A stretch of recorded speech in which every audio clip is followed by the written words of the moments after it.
नमस्कार दोस्तों, हमारी स्कैम सीरीज में आपका स्वागत है, जहां हम अतीत की आकर्षक कहानियों का उजागर करते हैं। आज हम आपके लिए 1948 के जीप कांड मामले की कहानी लेकर आए हैं। देश को हिलाकर रख देने वाला निंदनीय घटना में शामिल होने के लिए तैयार हो जाइए। साल था 1948 और भारत पाकिस्तान युद्ध जोरों पर था। पाकिस्तान सेना का मुकाबला करने के लिए भारतीय सेना को जीप की सख्त जरूरत थी। हालांकि आगे जो सामने आया वह इतिहास के पन्ने पर दाग छोड़ गया।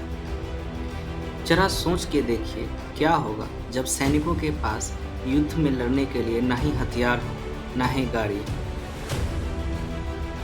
और वो युद्ध के मैदान में खड़े हो। यूनाइटेड किंगडम में Indian high commission VK Krishnan Menon ने भारतीय सेना के लिए आवश्यक जीपों के डील के लिए उन्हें भेजा गया, और किसी को पता ही नहीं था कि यह डील कब घोटाले में तब्दील हो जाएगी।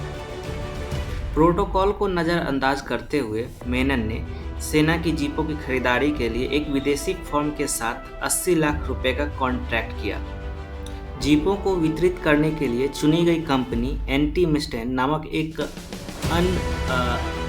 अननोन ऑर्गेनाइजेशन थी, जिसके पास केवल 650 पूंजी थी। इसके बावजूद मेनन ने किसी इंस्पेक्शन सर्टिफिकेशन के बिना उनके साथ डील की और $1,72,000 का भुगतान भी कर दिया। प्रथम दौर की बातचीत के अनुसार इनसे ये एग्रीमेंट था कि 65% का पेमेंट जो होगा वो निरीक्षण के बाद पर होगा और 20% जब शिपिंग होगी तब, और उसके बाद बचा हुआ जो भी पेमेंट होगा वो इंडिया जीप जब पहुंच जाएगी तब। इसके अकॉर्डिंग 20% जीप का जो है वो रैंडमली टेस्ट होगा, इसके बाद ही वह डील साइन होगा या फिर पेमेंट मिलेगी। इन सब के बावजूद भी 155 जीपें आई, लेकिन उनमें से किसी को भी सेवा में नहीं लाया गया क्योंकि उन सारे की हालत इतना खास्ता था।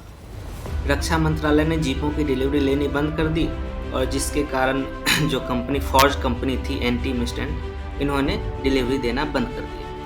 इसके बाद भी स्थिति को सुधारने के लिए मेनन ने एक अन्य फर्म के साथ भी समझौता किया, जिसमें 1007 जीपों की खरीदारी होनी थी, लेकिन बाद में पता चला कि ये भी एक ठगी था।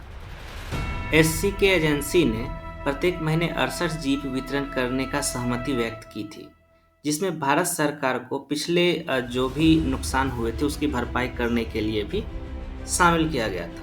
आश्चर्यजनक बात यह है कि एक जीप की कीमत जो थी वह 458 यूरोज थी, जबकि एंटी मिस्टेन ने इन्हें $300 यूरोज में बेचा था।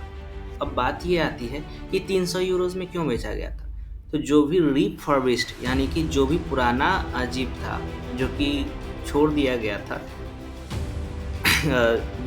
सेकेंड विश्व युद्ध के बाद, उन सारे को बेचा गया था।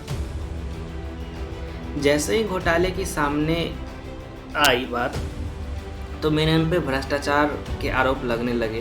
उन्होंने प्रोटोकॉल तोड़ दिया और 500 करोड़ रुपए की डील साइन की थी जीपों की खरीदारी के लिए उन कंपनी से जिनके पास मात्र 80 लाख रुपए इंडियन करेंसी में थी। हालांकि इन आरोपों के बावजूद भारतीय सरकार ने कृष्णन मेनन पर लगे हुए आरोपों की जांच के लिए जो केस हुई थी उन्हें जांच को बंद करवा दी गई। इसके अलावा कृष्णन मेनन को कैबिनेट मंत्री के रूप में भी नियुक्त किया गया।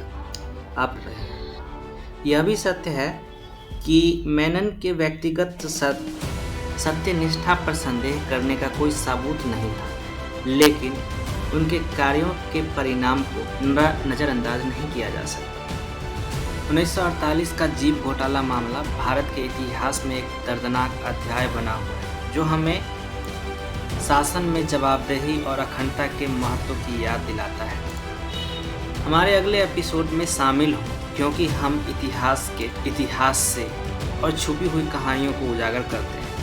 तब तक के लिए stay curious, stay informed and keep exploring. Thanks for watching.